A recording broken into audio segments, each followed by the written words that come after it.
All right, I want to welcome everybody to our week in review. We are in the new studios, our first show in the new digs, which we are currently in the process of refining for your viewing and listening pleasure. So be on the lookout for our upgrades on the weeks to come. We've got a lot to cover this week. I've got my Papa Jazz discs and tapes shirts on, which means I'm ready to rock, or at the very least, to try to sell you some used digital video discs and CDs. Big market for that. A lot of news to cover today, though. We've got the fallout from a courthouse incident in South Carolina's capital city, Richland County. We've got drama between two law enforcement leaders over officer-involved shootings. We've got absolute insanity in the South Carolina 1st Congressional District race, which is, again, a proxy war between Donald Trump and his establishment Republican rivals. We've got the University of South Carolina's disastrous coaching search for a new head basketball coach. For you Murdock fans, we're not going to let you get the shakes. We've got some Murdock news to cover today. And last but not least, I'm going to touch the third and fourth rails, I guess, of the woke movement.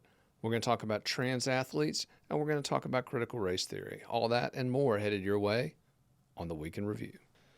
So our first story today involves Latasha Boyd. She's a 27-year-old Midland, South Carolina resident, and she is currently wanted by deputies of the Richland County, South Carolina Sheriff's Department on multiple charges, including kidnapping, assault with a deadly weapon, and bringing a weapon into a restricted area, which in this case was the Richland County Courthouse in downtown Columbia, South Carolina. Now, this is an interesting story because if you read the fake news, if you read the mainstream media, you would have read that Boyd had already been arrested. Okay, so if you read those accounts, there would be no story because this person would already be incarcerated for these crimes. But here's the problem. Boyd was never arrested. Not only did she sneak a knife into a courtroom in South Carolina, which, first of all, how the hell does that happen? Right? But more importantly, after she snuck the knife in, pulled it, and held it against a staffer, a court official inside this building, she was let go. Again, I've written often about judicial leniency in South Carolina and judges letting violent criminals go when they should be behind bars. But in this case, judges didn't even have the chance. This woman literally was allowed to walk out of the building. In fact, she was apparently walked down to a homeless shelter shortly after this incident. Now, we published a story earlier this week exposing what happened and correcting that mainstream media narrative, which, again, falsely told the public that this woman had been arrested when she hadn't been. So, in the aftermath of that story, we did reach out to the Richland County Sheriff's Department to ask them what they thought. First of all, we want to know, how'd your security mess up this egregiously? But I also wanted to find out, what's your plan for the future with this courtroom? Because clearly we've got a dangerous situation at what is arguably one of the most public buildings in the capital city. It's a place where hundreds of people go every day seeking justice to have their cases heard. You've got multiple offices of the government inside this building, whether it's the Fifth Circuit solicitor who handles cases in Richland and Kershaw counties, whether you've got the public defender's office in there, you've got the clerk of court in there. You got a ton of folks who are, again, these are core functions of government, people. These are things that we have to have if we're going to have an ordered civil society. And again, I'm a libertarian. I don't think government should do a lot of things, but I think the few things it does do, it ought to do with excellence, and it ought to do in a manner where you can expect not to get a knife pulled on you when you walk in a public building. But anyway, we did reach out to the Sheriff's Department to get their thoughts on this situation. And we heard back that they were investigating the incident, that they were aware of what happened. But to me, that's not good enough. There are serious security deficiencies at this building. And I'm just going to go out on a limb and guess that the 45 other counties probably have some issues too, because again, Richland County is one of the biggest, most prosperous counties in South Carolina. This is its largest courtroom facility. Okay. I'm willing to guess you go down to some of the poorer South Carolina counties, you're going to see problems at least as bad, if not worse than what we're seeing in Richland County. But again, I want to go back to those core functions of government, folks, because when you walk into a courtroom in this state, you deserve to know that nobody's going to pull a knife on you. And again, we're talking about situations that can get really hostile really quick. We're talking about divorce cases. We're talking about, business disputes back and forth between people where money's on the line. So it is an environment where tensions are going to be high, okay? where people are going to be more inclined than ordinary to be violent, perhaps. And we rely on folks to, again, provide an atmosphere where that's not going to happen. And that utterly failed in Richland County earlier this month when this person, again, snuck a knife into the courtroom, held that knife against a public official inside the building, and then was inexplicably allowed to walk out without being apprehended or charged in connection with the case. That is unacceptable, and you can count on my news outlet to continue to follow this story, and hopefully we'll get news that Boyd has been arrested. We haven't gotten that yet, but hopefully we will soon. Again, they had her, let her go, now are hunting for her, trying to find her so that they can arrest her on these multiple charges. Hopefully we'll get that news soon, but in the meantime, again, count on FITSNews to not only tell you the story the mainstream press didn't tell you, but to dig into that deeper issue of how we adequately fund core functions of government in South Carolina. So we told you there were going to be fireworks in South Carolina's 1st Congressional District, and clearly we didn't lie. This race pits former State Representative Katie Arrington, who has been endorsed by former President Donald Trump, against Nancy Mace, the incumbent, who has been endorsed by former South Carolina Governor Nikki Haley. Now, this race has turned into something of a proxy war, sort of like 2016 when it was Trump versus the Republican establishment. The lines aren't as neatly drawn this time, but it's the same sort of general dynamic at play. So you've got two candidates against each other, but you've also got two bigger forces behind each of those candidates, which, again, is why I call it a proxy war. Now, what makes this fight interesting is that Arrington and Mace don't like each other. In fact, they not only don't like each other, there is an active, visceral hatred between these two women. In fact, during their tenure in the South Carolina State House together, they almost got in a fist fight just off the floor of the South Carolina House of Representatives. Lawmakers actually had to step in and separate them. So again, we knew there were going to be fireworks in this race, but little did we know they would come so quick. Again, it's only March. This election it doesn't take place until June, but we've already got some serious back and forth going. And this week, we saw one of the craziest exchanges I've ever seen in covering South Carolina politics. And again, I've been doing this a while, folks. I've seen a lot of crazy events, people going nuts, kind of losing their minds. But what we saw at a Katie Arrington meet and greet down in Edisto, South Carolina, Edisto Beach, South Carolina, this past week, just let's take a look at this clip. It means there's always a beginning and there's no beginning and end. It's forever in a circle. It's I know it's Hebrew and Jewish. Yes, and it is, and Eastern. it's satanic.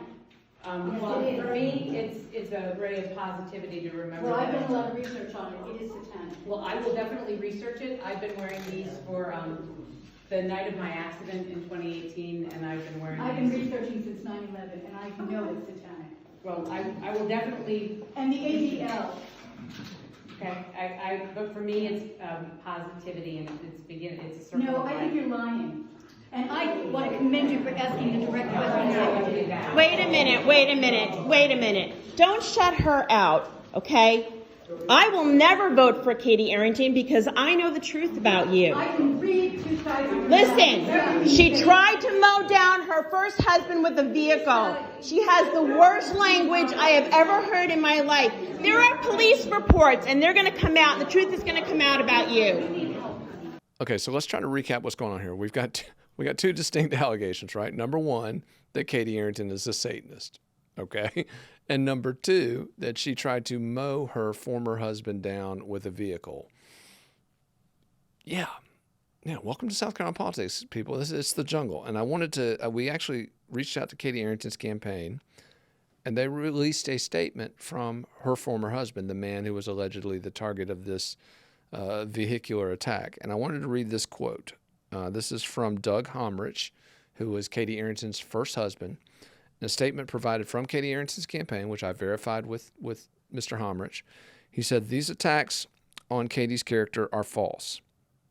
The woman making some of these claims is a scorned ex-girlfriend." Man, I love where this is heading. "The same woman I had to call the police on to have her removed from my apartment after we broke up." That sounds reasonable. "Katie never tried to run me over with a car, and there are no police reports because I never called the police regarding Katie in any manner. And last but not least, quote, she is definitely not satanic." So there you have it, folks. Exclusively from FITSNews, Katie Arrington is not a Satanist, and again, according to her former husband, did not try to run him over with a vehicle. Where's this race going? Again, your guess is as good as mine, but based on this kind of back and forth, I think we're in for some fun over the next coming weeks. Count on FITSNews to keep you up to speed on all the latest developments between Katie Arrington and Nancy Mace, and more importantly, the forces behind their candidacies. So if you're a regular reader, listener, viewer of FITSNews, you know that we focus extensively on officer-involved shootings. In fact, I get grief for calling them officer-involved shootings. Apparently, the woke movement wants me to call them cop killings. In some cases, that's what they are. So I'm not going to necessarily rule that out. But in this case, the story that we're covering this week, for now I'm classifying it as an officer-involved shooting.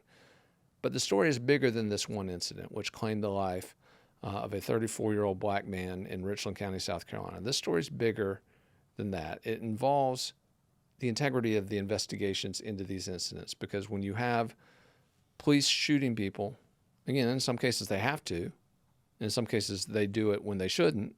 It all depends on the situation. But in these cases, public emotion runs very high, and you have to be able to trust the integrity and the impartiality of the investigations into these incidents. And this week, we had a real flashpoint on that because, again, this incident happened in Richland County, and it involved one of the few agencies in South Carolina that does not turn over these investigations to an independent law enforcement agency, to an independent arbiter. Why don't they do that? It's a good question. I don't really understand it, because I would argue that if one of your officers is involved in an incident like this, that you probably shouldn't use other officers in the same department to investigate them. Just seems like that would be a bad idea, and at the very least, a clear conflict of interest, right? Right. And so as a result, in the vast majority of jurisdictions in South Carolina, whether we're talking municipalities or county governments, these law enforcement agencies hand the cases over to the South Carolina State Law Enforcement Division, or SLED. SLED is known for handling these investigations, for doing the forensic work, and then they provide the reports that they generate to the local solicitor, who then decides, okay, number one, what do we do with the officers who were involved? Did they act appropriately? And then also to handle any charges related to the suspects involved in these cases. So that independent oversight is very important, and it's something that has worked in South Carolina, one of the few things in the state that actually has worked. But what works even more, and what I've said for many, many months and will continue to push for, is transparency. Now, earlier this year, we did a couple videos on this, did a couple stories on this regarding an officer-involved shooting, a fatal one, in Florence, South Carolina, where that day, or literally within 24 hours, the department released the footage from the event. Said, this is what happened, be the judge. And that is what we need more of in South Carolina, because independent oversight is vital. But you also have to have transparency. And if we have both of those things, then I think we're going to have real accountability, people, because, again, we're going to be able to see what happened, and we're going to be able to trust that the people reviewing that evidence are impartial. Right now in Richland County, we don't have either of those things. Now, I'm told that the Fifth Circuit solicitor has reviewed the footage from this incident and has determined that the officers did not act inappropriately. Is that true? I don't know. I hadn't seen the clip. Can't tell you. But what I can tell you is that this news outlet, while we support law enforcement, while we support funding for law enforcement as a core function of government, we're always going to hold them accountable. And we're always going to push for the maximum transparency and, again, independent oversight of these important investigations. So stay tuned to FITSNews for more on this and other incidents related to officer-involved shootings and how they're handled. So God bless the University of South Carolina, people. It's just goat rodeo, dumpster fire, all rolled up in one. And, you know, I'm a University of South Carolina graduate, okay? I got 2 degrees from the school. They sit up on the wall in my office, and I look at them every day, and it's like they keep reducing in value every day, because the people running this school are just, I don't know, can I say ass clowns? I'm going to say it, ass clowns, right? The board of trustees of the school, just an utter joke. And by the way, 8 of them are up for re-election this coming week. So I hope my lawmaker friends are thinking about that. These folks, none of those people deserve to get reappointed, people. But the biggest dumpster fire is the university's athletics department, which is run by athletics director Ray Tanner. Now, for those of you who are familiar with Ray Tanner, great baseball coach, won a pair of national championships back in 2010 in 2011, and he was rewarded for that with the athletic director gig. Now, that hasn't worked out as well, okay, and putting it charitably, okay. We've seen the South Carolina football program, which won 11 games 3 years in a row under former coach Steve Spurrier, has completely collapsed. It's sort of ticked back up under first-year head coach Shane Beamer. But Beamer's long-term situation, again, undetermined. The first football coach that Tanner hired, Will Muschamp, obviously a huge disaster, not just in terms of wins and losses, but in terms of the millions of dollars that the program had to shell out on a huge buyout because Tanner gave him a contract extension and a raise when he didn't deserve one. Speaking of that, he also gave a contract extension and raise to Frank Martin, the head basketball coach, who less than a year later, again, less than a year after getting a raise and contract extension, got fired. So the search began this week to find a replacement for Frank Martin.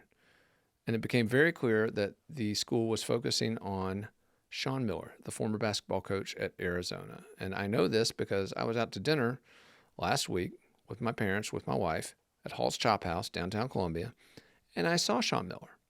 Now, I wasn't the only one that saw Sean Miller. There were several other folks who saw Sean Miller at this restaurant.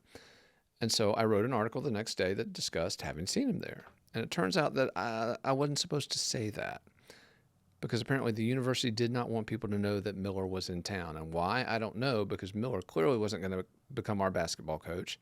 The guy apparently knows a dumpster fire / goat rodeo when he sees one. And he decided to take the much safer job at Xavier, which is where he was a former head coach prior to his career at Arizona. So good for Sean Miller. That's a smart move, man. But he was choice A, and then you got choice B and C also go by the wayside. The Cleveland State and Murray State coaches, both of those guys decided they're going to take other SEC coaching gigs at Missouri and LSU respectively. So Ray Tanner, once again, is in a situation sort of like back in 2016 when he was hiring Will Muschamp as the football coach, where first choice gone, second choice gone, third choice gone. So what do you do? What do you do at that point? Okay, plan D, okay. So Tanner ends up hiring Lamont Paris, who is from the University of Tennessee, Chattanooga. Really good coach, by the way. Former assistant at Wisconsin, a program that went to multiple Elite Eights and was actually national runner-up one year. So Lamont Paris is a great coach, a really good hire for USC. But again, he's the fourth choice for the job. He's not a proven name like the other three that we were looking at. And is he an upgrade over the coach they just fired? That's honestly debatable. But here's where the problem gets worse for Tanner. Not only did he once again, as with the football coaching search, fail to get his man, but when it came time to pick Plan D, there was another option. Wake Forest assistant coach B.J. Mackey, who, by the way, is the University of South Carolina's leading scorer, one of the great Gamecock basketball players of all time. I know B.J. well. I used to cover him when I was at the University of South Carolina Sports Information Office. But B.J. was pushed by a lot of alumni, a lot of donors, a lot of fans, and a lot of former USC athletes as the best choice for the coaching job since the first three took a pass. And Tanner didn't give him the job. Again, now should he? Is B.J. Mackey ready? I don't know. He's been a successful assistant at Wake Forest. He's a great recruiter. But the problem for Ray Tanner is that you miss your first three choices, and then when you have the opportunity after that to kind of make some people happy by appointing the hometown kid, he doesn't do that. So not only do you piss off people for being incompetent, you piss off people once you're incompetent for not making up for it by hiring the hometown favorite. So just the worst possible coaching process for Ray Tanner. And again, folks who are already frustrated with him look at this as just the latest example of the dysfunction at this department. Now, again, what's going to happen about it? From what I can tell, nothing. But we will be covering the University of South Carolina trustee races very closely this coming week, people, because there's a chance to do something here. There's a chance to send a message that this sort of incompetence is just not going to be tolerated anymore, because Ray Tanner is supported by the Board of Trustees. And if we can get rid of some of those trustees and send a message, then, hey, maybe we'll get some folks in here who actually know how to run an athletics department. But again, it's South Carolina, so we're probably hoping for too much. But stay tuned for more on that process. And again, we were on the cutting edge of all that sports news last week, people. You know, peg FITSNews as a sports site, but we were on top of that news all week last week on that South Carolina coaching search. So stay tuned for the latest on all that. as we continue to ramp up our sports coverage and try to hold the University of South Carolina accountable for the goat rodeo dumpster fire that currently exists. All right, so at the outset, I promised folks that we would touch on the latest news in the Murdock murders, crime, and corruption saga, and I'm not going to disappoint. I know a lot of folks tune into this podcast, this video series, this week in review just to hear the latest on the Murdocks, and I don't blame them. It's a fascinating story. I'm kind of at the heart of it. I broke a lot of the key developments in the story, and I still don't know where it's going. I mean, it's just one of those unsolved mysteries with so many layers.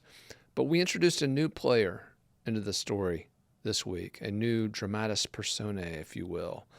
And I'm talking about Greg Alexander. He is the police chief of Yemassee, South Carolina. It's a town of about 1,000 people, located a few miles southwest of Hampton, which is where all this drama originated.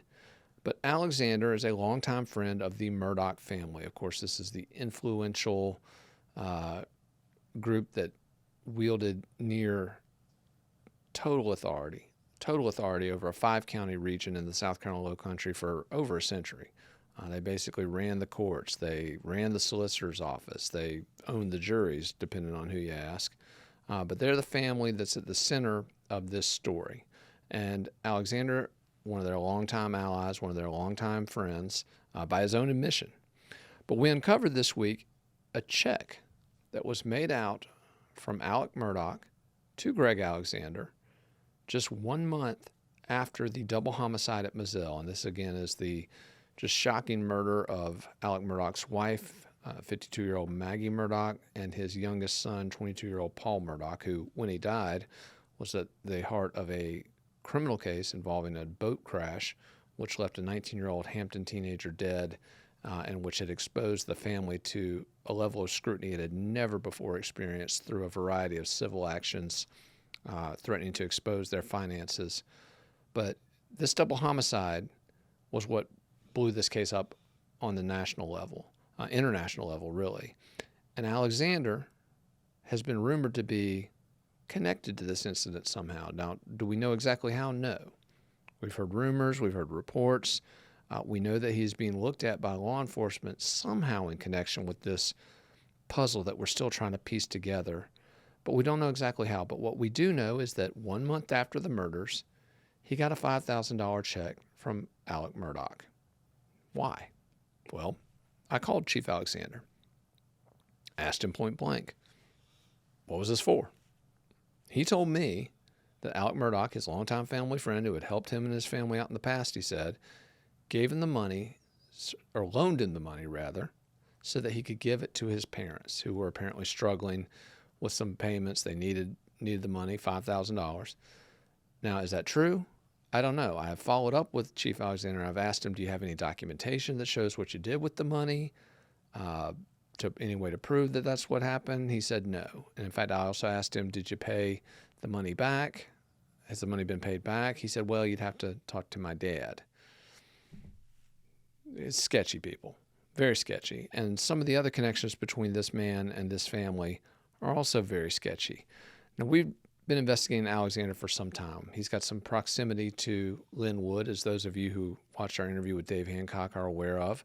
Lynn Wood, obviously the famed First Amendment lawyer turned conspiracy theorist who now lives in Beaufort County, South Carolina. He and Chief Alexander are close too, and so we've been following those connections and some curious annexations regarding the Yemassee town limits and Chief Alexander's jurisdiction. So we're going to cover a lot of that in the weeks to come and get more into that in the weeks to come. But his injection into this Murdock story is just fascinating because, again, we don't really know what the money was for. We know what he says it was for, but we don't know what it was really for. And more importantly, we don't yet know what his involvement may have been with regard to what transpired at Moselle. Count on FITSNews to continue digging not only on Greg Alexander, but all of the folks who we've identified as being closely linked to this Murdock murders, crime, and corruption saga, to this influential family, powerful law firm, and this network of influence that, again, for almost a century has dominated the justice system in the South Carolina Lowcountry. Stay tuned for much more on that in the coming weeks. So I'm going to close today with a couple of subjects that I'm technically not supposed to talk about. You know, I'm supposed to be a newsman, keep it non-controversial, don't offend people. Everybody's so easily offended these days. But I believe in the concept of hills to die on, so to speak. I believe at some point you do need to stand up, and I've never been shy about doing that on FITSNews. I'm not going to be shy about doing it on this format. And when I see things that I think are unfair, things that run, diametrically opposed to the libertarian worldview I embrace, to freedom, to equality, real equality, I'm going to call those things out. And so the first story we published this week, the first story I published, again, I'm going to take ownership of this because, again, not everybody that writes for me feels the same way, and I respect that. We host an open discussion. That's what FITSNews is. It's a marketplace of ideas, right? Right. But my ideas are part of that marketplace. And when I look at the issue of trans women competing in female sports, it just pisses me off. Again, if you follow me on social, I got a lot of kids. I got 7 kids. I got 5 boys, 2 girls. But I was thinking about this earlier this week because, again, the big focus this week is on Leah Thomas, the trans swimmer for the University of Pennsylvania who won a national championship after her transition. Again, this is someone who was ranked number 462 amongst college swimmers as a male. When she competed as a male, she transitions to female. She's now a national champion, the number 1 swimmer in the country. Is that fair? No. And everybody knows Leah Thomas's name, but they don't know the name of Reka Georgi. Now, Reka was a 5th-year senior at Virginia Tech. Like Leah Thomas, has been swimming her whole life. Her parents taking her to meets. Now, so it's not just her sacrifice, it's the sacrifice of family and friends, right? Putting in those hours over and over and over to get scholarships, to compete at the highest level. But Reka got screwed. Reka didn't get to compete in Atlanta for a national championship or for All-America honors because she lost her spot to Leah Thomas. And as the father of 2 girls and the father of 5 boys, that pisses me off. It's not fair. And you know what? I'm not the only one who has pointed this out. Caitlyn Jenner, arguably the most famous trans person in the world, has come out and said this is not fair. And again, Caitlyn Jenner, in her male life, Bruce Jenner, the Olympic hero, knows a little bit about competition and fairness. Another person who knows a little bit about competition, Martina Navratilova, the tennis star. Martina Navratilova came out as bisexual back in the 80s, which, again, it was something back then. She was subjected to real hate, real discrimination back then. And we've advanced past that, thankfully, as a culture. Whether you agree, disagree or not, we've all become more understanding and respectful of people who have different orientations, who identify differently, and that is a good thing. If you're a libertarian like me, you embrace that. You want people not to be discriminated against, right? And you certainly want the government, which is bound by the 14th Amendment, to protect all of their rights equally. But this is not equality, people. Letting a biological male compete against biological females is simply unfair. It's simply unfair. And the fact that we are touting this as some sort of, where inclusiveness matters more than that fairness is just disgusting. It's disgusting. And so I dug into this week. I addressed this in detail, and I wrote a column, and the column was very simple. It said, this must stop, okay? Because it's unfair, and because it frankly goes against all of the advances that these women have fought for. I mean, they fought for this. Title IX, I mean, it's a whole movement aimed at equality, aimed at the fairness of competition. And for the NCAA, whose one job, by the way, the one job of the NCAA is to promote fairness and the integrity of intercollegiate athletics. How in the hell does this do that? It doesn't. It doesn't. And again, you can call me whatever you want. You can say I'm going against whatever. You can say I shouldn't write about this, shouldn't talk about it. And the mainstream media in my state clearly is on the other side. In fact, there's a big story in the Post and Courier just the week before Leah Thomas swam that was talking about trans women being discriminated against on the basis of a gender they were, quote, assigned at birth. Okay. That's ridiculous. People, you're either born one way or the other. I'm sorry. There's no third option as of yet. And also, the last time I checked, it takes up both of those options to make a baby. All right, again, I'm not going to go too far down the rabbit hole on this, but I will tell you one thing. If you think I'm ever going to hold my tongue on something like this when it comes to an issue of fundamental fairness, you are mistaken. Because, as I wrote in the column, someone's right to throw a punch stops at my nose, just like my right to throw a punch stops at your nose. We got to have a fundamental fairness to this debate. And again, allowing biological men to compete in athletic events against biological women is fundamentally unfair.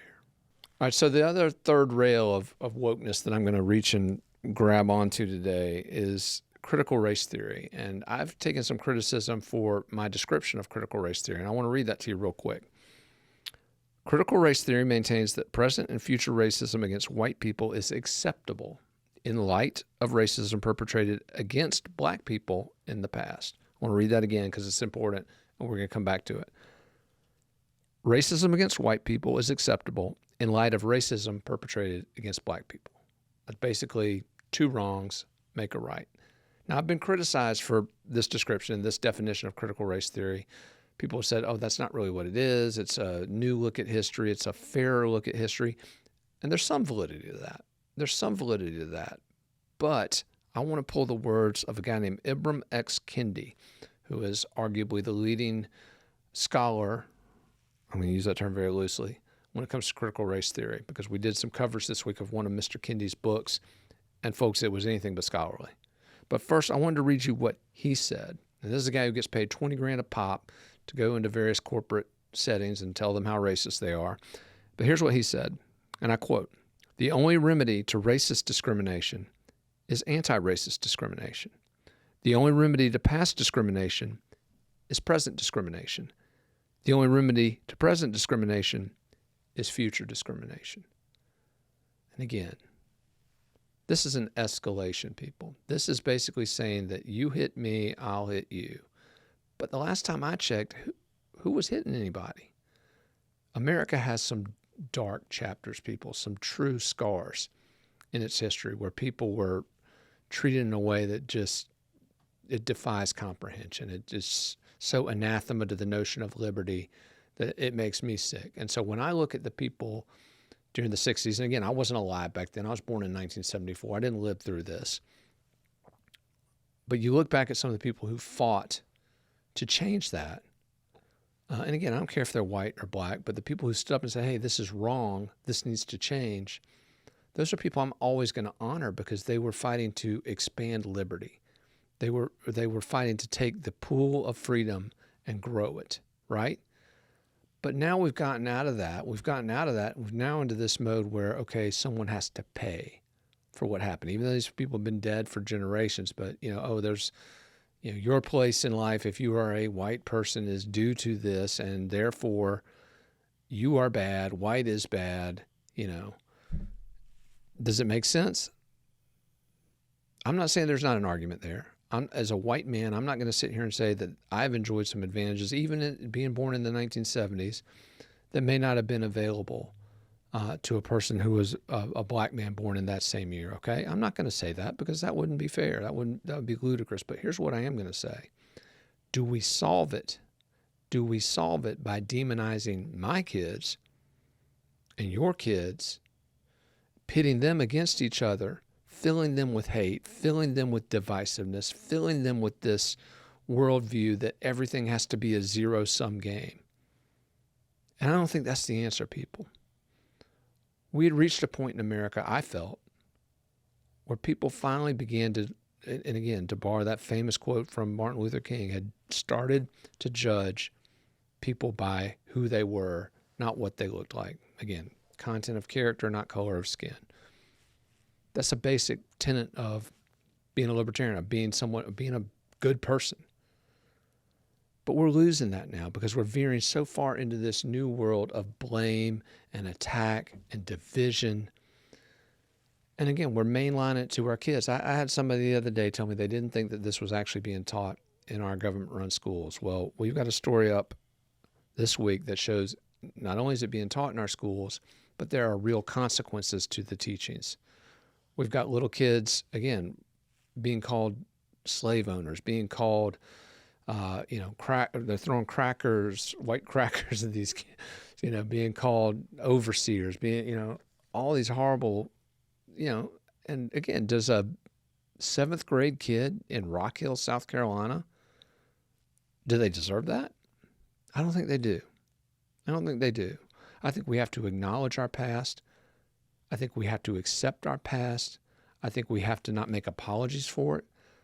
But if we continue to go down this road of turning it into an attack on people who had nothing to do with it, people who have in fact tried their best to live a life where they don't behave that way, how are we going to solve it? I spoke to a parent this week whose child had been a victim of some of this stuff. And she said something to me that I think really resonates and that I wanted to share with you. And she was talking about Black History Month, and her daughter was going through Black History Month. Her daughter, 7th grader at this school up in Rock Hill, South Carolina. And she said to me, I don't have a problem with my daughter learning, 16, 17 different Black history stories of civil rights leaders, of accomplished Black Americans who made history, who trailblazed, who were the first to do this, that, or the other. She said, I want my child to learn that. I want my child to have that respect and acknowledgement for what those people went through. But that stops when the school begins to teach people to hate my daughter. Because that's what critical race theory is doing, people. And again, I don't go down the rabbit hole of CRT. I'm not a CRT propagandist, okay? I'm not one of these conservative sites that every article you see is CRT this, CRT that. Okay, that's not me, because I think it's divisive. But to the extent that we're going to talk about it on my news outlet, we're going to talk about it through the lens of fundamental fairness, just like the transgender swimming issue, just like trans athletes, just like any of that. We are going to approach it through the lens of fundamental fairness. And to me, fundamental fairness dictates that we own our past and acknowledge our past, but that we move forward together. And you cannot move forward together if you're embracing the tenets of critical race theory as espoused by its leading scholar, Ibram X. Kendi. You just can't, because what he's calling for is a return to what got us here in the first place, people. What he's calling for is hate to replace hate. And the last time I checked, that was not what America should be about. Sure as hell not what we should be about with one another. It's not going to solve anything. So again, if that puts me at odds with the woke orthodoxy, if that costs me a few subscribers because I'm willing to say it out loud, just like the trans swimming issue, so be it, because it needs to be said. This country will only move forward if we are together, and this country will only move forward if we embrace real equality. And that starts with accepting that all of us are human. As John F. Kennedy once said, we are all mortal. We all breathe the same air. We all love our children. I hope that's true, people. That's true for me. And not just my kids, but your kids. I don't care what color they are. I don't care what they identify as. Again, that's a liberty. I'm always going to support that. But when we start teaching people to hate, that's a problem. I want to thank everybody for tuning into this Week in Review. Obviously, we covered a lot of ground. And again, I want to encourage everybody who's got a perspective, share it with us. We covered a lot of stuff this week, including some controversial stuff, if you will. If you think I'm wrong, if you think anything we published is wrong, let us know. We will run it. We will run it. That's our job, not just to tell you what we think, but to host a conversation about all these issues. So if you've got a letter to the editor or a guest column you want to submit for consideration, send it to me, w@fitsnews.com, right here. That's my personal email, folks. Send it to me, w@fitsnews. We'll run it. Because again, whether you're agreeing with what I say, whether you're disagreeing, whether you got something you just want to address proactively, our job is to host that conversation. And I appreciate you tuning in today for this conversation. Stay tuned for much more next week on the Weekend Review. We'll be bringing Liz Farrell back in the studio to hit the latest on the Murdock murders, crime, and corruption saga, and much more in that edition. But thanks for tuning in. We'll see you next week.